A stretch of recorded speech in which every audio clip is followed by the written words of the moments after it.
In the first of this series of online discourses, I had stated that these presentations are based mostly on two bestsellers. The first bestseller is The Origin of Family, Private Property and State by Frederick Engels. And the second bestseller is The Third Wave by Alvin Toffler.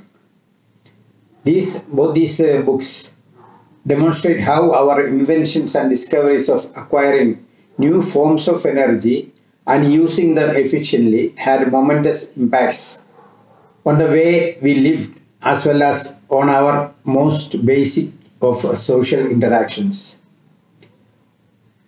In titling his bestseller as The Third Wave, Alvin Toffler seems to have overlooked the significance of the Stone Age and its own characteristic subsidiary waves or subsidiary tsunamis. Each tsunami, such as the Agricultural Tsunami, the Industrial Tsunami and the Digital Tsunami, as well as the Stone Age, had its own sub-tsunamis. In the first of these Stone Age sub-tsunamis, we began to use various tools made of wood, creepers and stone to enhance the range of energy available to us as well as to use them more efficiently. Subsequently, in the second sub-tsunami of the Stone Age, we tamed fire, which led to a huge leap forward in our quality of life. This sub-tsunami based on the use of fire was mostly physical, and so were all the tsunamis and sub-tsunamis which came before or after it. But there was another tsunami, a cerebral one, that blew through our minds some 50,000 years ago. It was this tsunami that was the mother of all tsunamis and sub-tsunamis to come. It was as a result of this mental or cerebral tsunami that we began to draw pictures on the walls of caves. We began to put on elaborate ornaments. We began to spin outlandish myths and stories. We began to bury our dead and to worship the spirits and to invent new ways of doing things. However, in his bestseller, The Third Wave, Toffler seems to have overlooked all these magnificent tsunamis of the Stone Age and to focus on the agricultural, industrial and digital tsunamis. For the sake of propriety, we will also follow Toffler's system of nomenclature and ignore the Stone Age and call the Agricultural Age as the first tsunami. The transition from the earlier hunter-gatherer societies to the agrarian and agricultural societies is also known as the Neolithic Revolution. This is what we will be considering in this discourse or this presentation. We saw that in the Stone Age, we mostly used our body's own metabolic energy for locomotion in search of food, though fire too came into the picture somewhere through the Stone Age. In the Agrarian Age, we supplemented our own metabolic energy with animal energy in our activities such as plowing, tilling and transportation. Consequently, agrarian populations had more food and energy resources per head than Stone Age populations. However, this advantage was offset by the population boom which came with the agricultural tsunami. Later on, in the industrial tsunami, man began using machines guzzling up fossil fuels and their energies. Consequently, a man in the industrial tsunami could produce 20 or 30 times more food and other consumables per head than a farmer in the agricultural tsunami. What is more, research and specialization augmented industrial agricultural production and other activities manifold. Now, in the digital tsunami, Non-conventional energy forms such as solar and nuclear energy, as well as better energy management techniques, have boosted our efficiency exponentially almost, so that per capita production today is many times what it was in the past. Consequently, hardly 20% of our population can keep 80% of our population well fed, with buffer stock for the future. 50 years ago, India was always on the brink of starvation. Though over 90% of India's population was engaged in agriculture. However, in the last few decades, with hardly 50% of the population in the farm sector, India not only produces more wheat and milk than needed to feed its population, it also exports its food surplus. And in addition, India now has a buffer stock of wheat to last for many months in the event of a contingency. This was all due to the industrialization of agriculture. To revert to the subject under discussion, which is the agricultural tsunami, we lived in the Stone Age for hundreds of thousands of years, and subsequently we turned to the agricultural age some 10,000 to 15,000 years ago. This shift from a gathering economy to a production economy had many unpredictable impacts on the way we lived our lives and on our socio-economic situations. In the agricultural economy, land was the most important factor of production in fertile areas, whereas cattle accounted for wealth in arid and semi-arid regions of the world.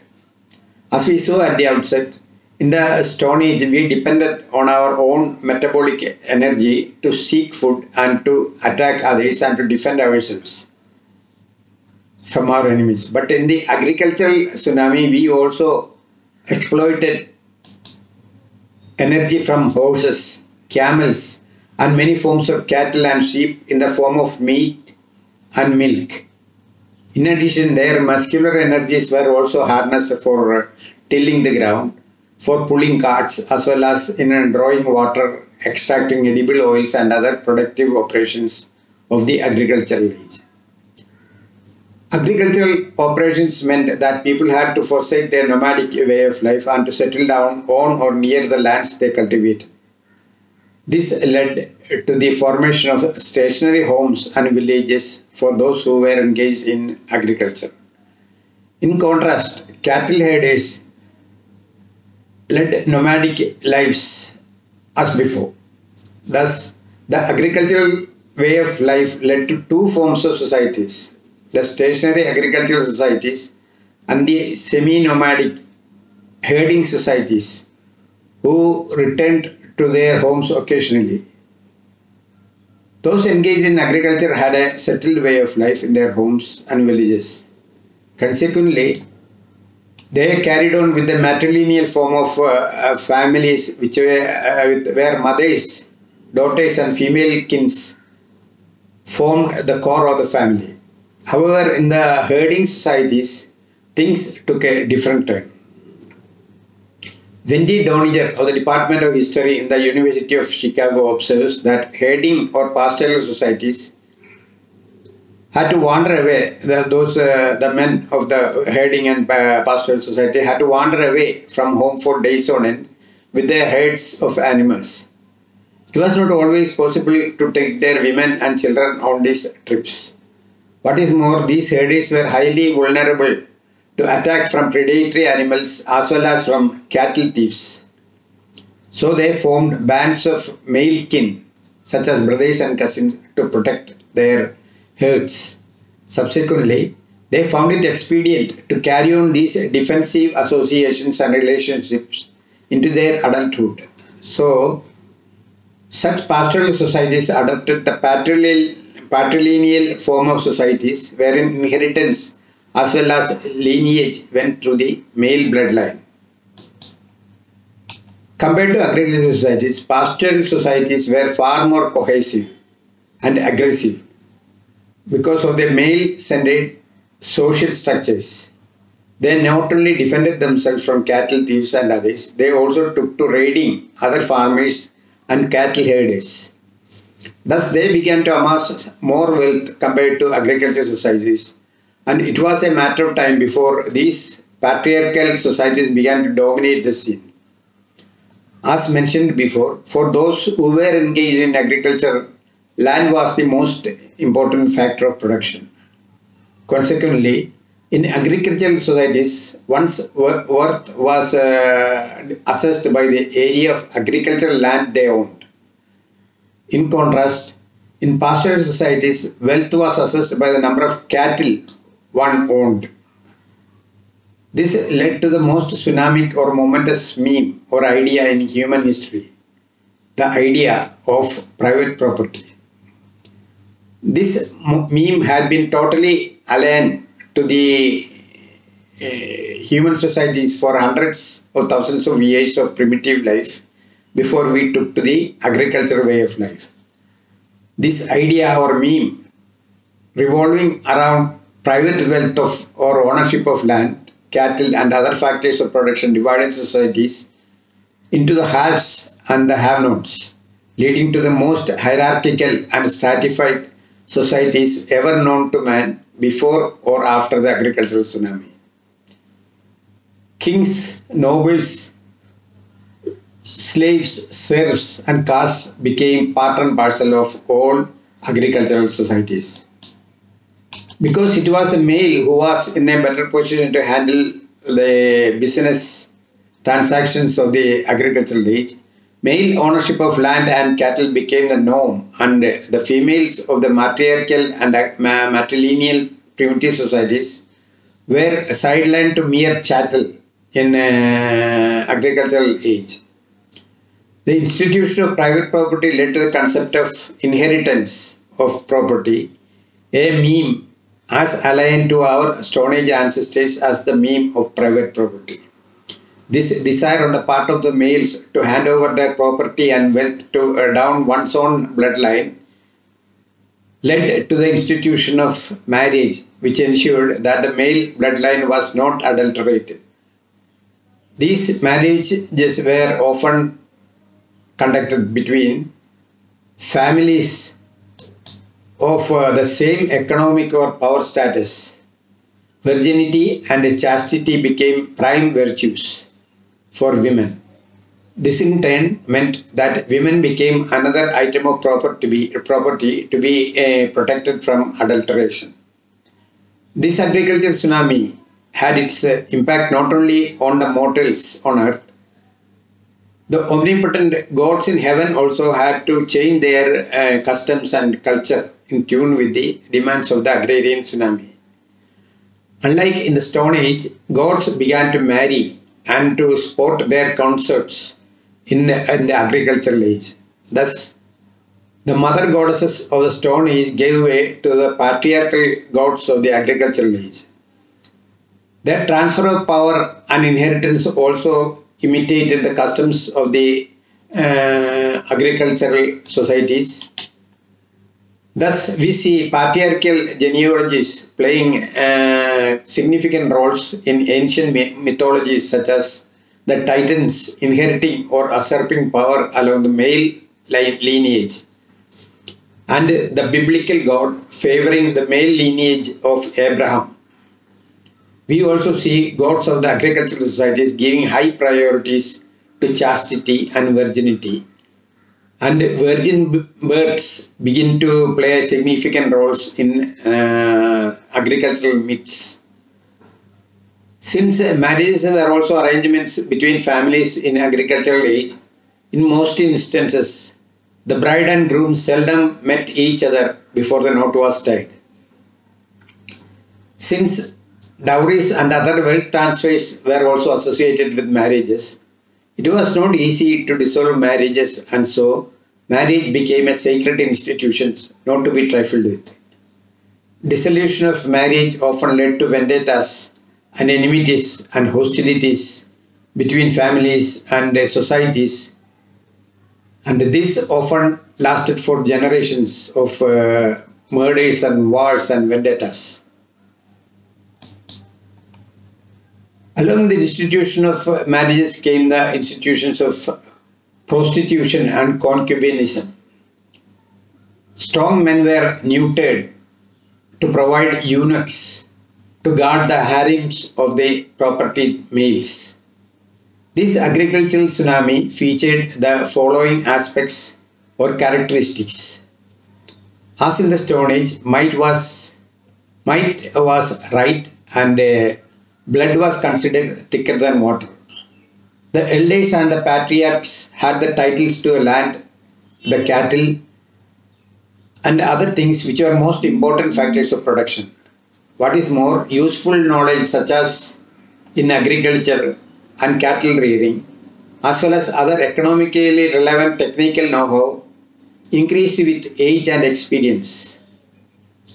Consequently, elders and patriarchs were respected for their experience, and their advice was sought after.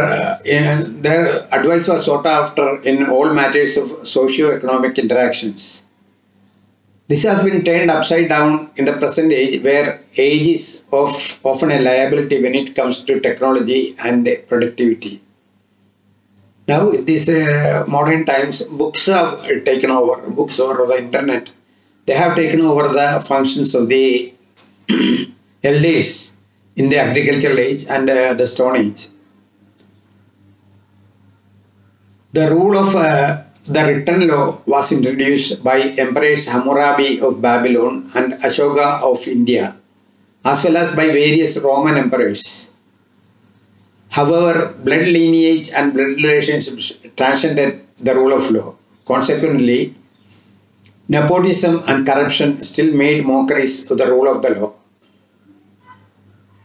In the agricultural age, huge empires and hierarchies became the order of the day. This led to huge concentration of wealth in the hands of kings and nobles. Though this put the working class scrounging for a living, it had a positive effect that the concentration of wealth in the higher strata of society helped in taking up huge projects such as the pyramids, which would not have been possible without a certain concentration of wealth. Land plays the most important part in agricultural productions. Prince and pauper, as well as brothers and cousins, fought each other over land. Consequently, the milestones of history were marked by wars and squabbles over land and the political power it entailed. In the Stone Age, man used only his own metabolic energy to scrounge for food and energy. As against this, agricultural societies resorted to milk and milk products as well as to animal metabolic energy to plough the fields as well as for other drought purposes. This led to a much higher productivity in the Agrarian Tsunami compared to that of the Stone Age, as we have already mentioned. Because of the availability of animal milk, children were weaned from breast milk at an early age, and this led to more children per female than in the Stone Age. However, this was offset to some extent by the diseases we contracted from our domesticated animals. In the Stone Age, our requirements of animal proteins were met mostly from fish and meat. But in the agricultural age, milk and milk products became an important source of proteins. This enabled some agricultural societies such as that of India to take to vegetarianism, a way of life which is not possible in the Stone Age. Wheels and carts and other implements were very important inventions of the Agrarian Tsunami, which enabled our ancestors to move huge weights over long distances and to more heights, as in building the pyramids and the Stonehenge. Smelting and processing of mineral ores to make bronze, steel and other metals and alloys was an important technology of the Agrarian Tsunami. Fabrication of tools and implements from these metals and alloys enhanced their productivity to new heights. Trade had its origin in the Stone Age when they exchanged special kinds of flints and stones which could be shaped into stone tools. Similarly, seashells and other materials were also traded in the Stone Age. But it was the barter system in the Stone Age, and the invention of money in the Agrarian Tsunami freed up trade from the limitations of the barter system. This resulted in the globalization and higher productivity and specialization of the agricultural age. According to UNOVA, it is not possible to organize more than 150 human individuals into a cohesive group. However, the invention of writing overcame this snag, and our ancestors were able to organize themselves into large groups, which in turn led to the formation of huge empires, as well as to taking up magnificent projects such as the pyramids, which involved thousands of workers. However, I would like to note here that the armies of the Zulus in Africa numbered into the thousands, and yet they were able to organize themselves to pose a threat even to the English forces, though the Zulus had not taken to writing. Man had practiced religion for tens of thousands of years. These religions were based on myths which were circulated by word of mouth between people of the same generation, as well as from one generation to the next. Such a transmission of myths and religious memes were highly prone to distortions. However, with the arrival of writing and books, religions and their myths and memes were committed to writing, which made them reasonably stable and free of distortions. Thus, the Agrarian Tsunami gave birth to the religions of the books, such as Vedic Hinduism, Zoroastrianism, Christianity, and Islam. Different interpretations as well as distortions during copying and translating of these books led to different denominations of the same religions founded on the same books and their theologies and memes. Invention of gunpowder as well as of guns, arms and ammunition in the Agrarian Tsunami had far-reaching impacts on the history of the world. Printing was another invention of the Agricultural Tsunami, which led to a spike in world literacy, and this gave a huge advantage to the West, which became more literate than the rest of the world. This in turn pushed the West on to the next economic tsunami, the industrial one. We saw that Stone Age societies were egalitarian, whereas Agrarian Tsunami led to a stratification of societies into many layers of the haves and the have-nots, contrary to man's nature. Consequently, the Agrarian Tsunami saw violent revolutions such as the French Revolution and the American War of Independence, which resulted from the inequalities of the agrarian societies. Mutual suspicions of the Stone Age societies continued to this Agrarian Age, and he who is not with me was considered against me. This led to violent struggles between religions and other strains of thoughts. Excess food production agricultural age led to more leisure and to the burgeoning of arts, technologies, philosophies, religions and other aspects of culture. Consequently, great philosophers such as the Buddha, Confucius, the Greek philosophers, and Jesus laid the foundations of humanism in this agrarian age. An important feature of the agrarian economy was the selective breeding of crops and livestock, which led to an unprecedented boost in food production. Crop rotation was another feature of the agricultural tsunami, and this led to increased productivity of food. Every socio-economic tsunami is characterized by an expansion in memes and the corresponding vocabulary. Some of the millions of new words coined in the Agrarian Tsunami are marriage, virgin, inheritance, dowry, plow, cart, wheel, axle, temper, king, emperor and so forth, which were these words are totally unknown to the our ancestors of the Stone Age.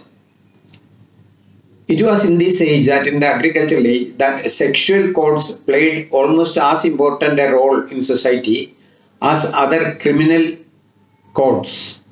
Thus, adultery often attracted the same punishments as murder. The Stone Age had lasted for hundreds of thousands of years, whereas the agricultural tsunami lasted for a mere 10 or 15,000 years. However, the impact the agricultural tsunami had on human history and on our ways of doing things were monumental in some cases and devastating in others. I am from India, and as far as I am concerned, English is an acquired language for me and not my mother tongue. So it is not easy for me to make such presentations in English. So please overlook whatever defects I have made in this presentation, and hope you will subscribe to my channel. Thank you very much.